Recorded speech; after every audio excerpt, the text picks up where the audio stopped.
కుటుంబ కలహాలు, ఆర్థిక కారణాలు, జీవితంపై విరక్తి, చిన్న చిన్న ఘటనలకే ఆత్మహత్యలకు పాల్పడేవారు ఎందరో. ఇటీవల ఎక్కువగా యుక్త వయసులో ఉన్నవారు ఆత్మహత్యకు పాల్పడుతున్నారు. నిద్రలేమి, ప్రవర్తనలో మార్పు వల్ల యువత ఎక్కువగా డిప్రెషన్లోకి వెళుతున్నారని మానసిక వైద్య నిపుణులు చెబుతున్నారు. అలాంటి వారిని గుర్తిస్తే బలవన్ మరణానికి గురికాకుండా నివారించడానికి వీలుంటుందని చెప్పారు.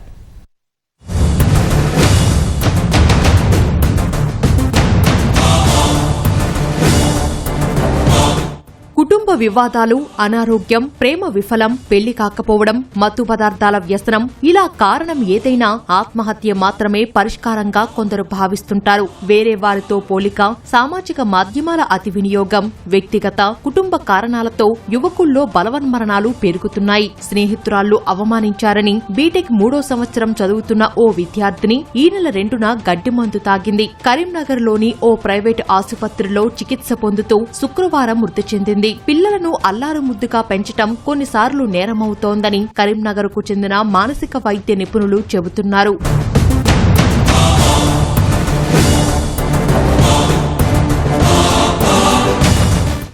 అమ్మాయిలు ఎక్కువగా సూసైడ్కు ప్రేరితం అవుతున్నారు, సూసైడ్ చేసుకుంటున్నారు. ఎందుకంటే దీనికి చాలా రకాల కారణాలు ఉంటాయి. ఈ కొన్ని కారణాలు ఏంటంటే ఇండివిజువల్ లెవెల్లో ఉంటుంది, అంటే పర్సనల్ లెవెల్లో కొన్ని ఉంటాయి, కొన్ని ఫ్యామిలీ లెవెల్లో ఉంటాయి, కొన్ని పరిస్థితుల వల్ల కూడా కొన్ని రకాల కారణాలు ఉంటాయి. అయితే పర్సనల్ లెవెల్లో ఏంటంటే చాలా వరకు ఈ రోజుల్లో కంపారిజన్, అంటే మనకు ఒకటి ఉంది, వేరే వాళ్ళకు మనం వేరే వాళ్ళలాగా ఉండలేకపోతున్నాము, మనము సోషల్ మీడియాలో పోస్టులు పెట్టాలి, లేదంటే మన డ్రెస్ సెన్స్ ఎట్లుండాలి, వాళ్ళు అలా ఉన్నారు అనే ఒక ఎక్స్పెక్టేషన్స్ వల్ల కొందరు ఎక్కువగా ఆలోచించడం వల్ల కొందరు డిప్రెషన్కి లోన్ అవుతున్నారు, యాంగ్జైటీకి లోన్ అవుతున్నారు. ఈ డిప్రెషన్ లక్షణాలు ఎట్లుంటాయంటే పిల్లల్లో చాలా వరకు చికాకు ఎక్కువ ఉంటారు, చదువు మీద సరిగా ఫోకస్ ఉండదు, ఆయన ప్రతిదానికి వాళ్ళు ఏంటంటే ఓపిక లేకుండా ఉంటారు, లేదంటే ఏదైనా ఒక బాధ కలిగినా సంతోషం కలిగినా వాళ్ళకు మాట్లాడడానికి సరిగా ఎవరైనా టైం ఇవ్వకపోవడం వల్ల కూడా అప్సెట్ గురవుతుంటారు. అతిగారపం వల్ల ఉండే పిల్లల్లో ఈ ఓపిక అనేది తక్కువ ఉంటుంది, అన్ని వెంటనే కావాలనుకుంటారు అన్ని, లేదంటే నేను థ్రెటనింగ్ బిహేవియర్ ఉంటుంది, ఆందోళన కలిగించే ధోరణిలో ఉన్నారు పిల్లలు.